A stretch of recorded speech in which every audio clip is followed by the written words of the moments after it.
Olá, essa é a videoaula número 1 da disciplina Metodologias de Ensino e Aprendizagem. Na aula de hoje, nós iremos estudar um pouco dos estilos de aprendizagem. Resumidamente, eles representam padrões comportamentais ou preferências que cada um de nós possui no ato de aprender. Vejam só um exemplo. Durante uma aula de matemática, nós observamos com muita frequência alguns alunos que apenas de visualizar um equacionamento matemático são capazes de compreender o fenômeno que está sendo representado. Por outro lado, existem alunos que só vão compreender esse fenômeno quando visualizarem, por exemplo, um gráfico. Essa mesma compreensão pode ser levada às distintas disciplinas, e isso nos reflete aos variados estilos de aprendizagem. Existem vários modelos na literatura que tratam dessa teoria. Um dos mais difundidos é o modelo de Felder e Silverman, no qual eles propõem que o ciclo de aprendizagem é definido por 4 etapas, que são percepção, entrada, processamento e entendimento. E para eles, em cada uma destas etapas, nós tendemos a um de 2 polos. Então, durante a percepção, nós somos sensoriais ou intuitivos. Durante a entrada, visuais ou verbais. Durante o processamento, somos ativos ou reflexivos. E durante o entendimento, somos sequenciais e globais. Na apostila da disciplina, você encontra detalhamento das características de cada um desses perfis. Na prática da sala de aula, o problema está quando o estilo de ensinar do professor não coincide com o estilo de aprendizagem do aluno. Vejam só um exemplo interessante. Dificilmente os alunos respondem manifestando em dúvida quando o professor o questiona. Quando isso acontece, ao explicar novamente, em geral, o professor utiliza as mesmas estratégias e a mesma argumentação que ele o fez da primeira vez.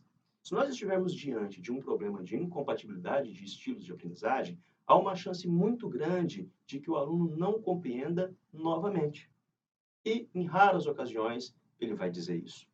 Como nós fazemos, então, para identificar os estilos de aprendizagem dos nossos alunos? Felder e Solomon propuseram um inventário, um teste, que visava justamente identificar essas características. Esse teste, assim como a proposta teórica original, foram amplamente divulgados na literatura, e por conta disso, diversos outros pesquisadores se interessaram em investigá-lo. Muitos trabalhos foram publicados mostrando que o questionário de Felder não era confiável. Felder, então, em 2005, junto com o seu colaborador Spullin, reuniu todas essas críticas e mostrou que o seu questionário era, sim, válido, mas principalmente perante o contexto e cultura para o qual ele fora originalmente concebido, ou seja, para os Estados Unidos. Então, o nosso problema está justamente nas versões traduzidas deste teste, inclusive na versão em português. Até 2012, existiam apenas 2 estudos brasileiros mostrando que a versão traduzida também não era funcional, principalmente por questões de semântica e contexto. Então, em 2012, eu fiz um trabalho reunindo toda a conceituação teórica necessária à construção deste teste e à investigação dos estilos de aprendizagem. Fizemos uma extensa bateria de testes e análises e conseguimos construir uma nova versão com o aval do professor Felder que se mostrasse mais confiável matematicamente. Vejam que dados interessantes. Na versão original, traduzida para o português, nós tínhamos apenas 56% de funcionalidade. E destes poucos itens que funcionavam, 70% possuíam carga fatorial, ou seja, uma medida de correlação abaixo de 0,5. Isso era um número muito ruim. Com a nova versão que foi criada, nós conseguimos 100% de validade. E agora, mais de 70% destes itens possuíam índice de correlação acima de 0,5. Então, foi uma melhoria substancial. Não que este trabalho esteja acabado, ele ainda pode ser aprimorado, mas atualmente é o teste matematicamente mais confiável para estilos de aprendizagem que nós temos no Brasil.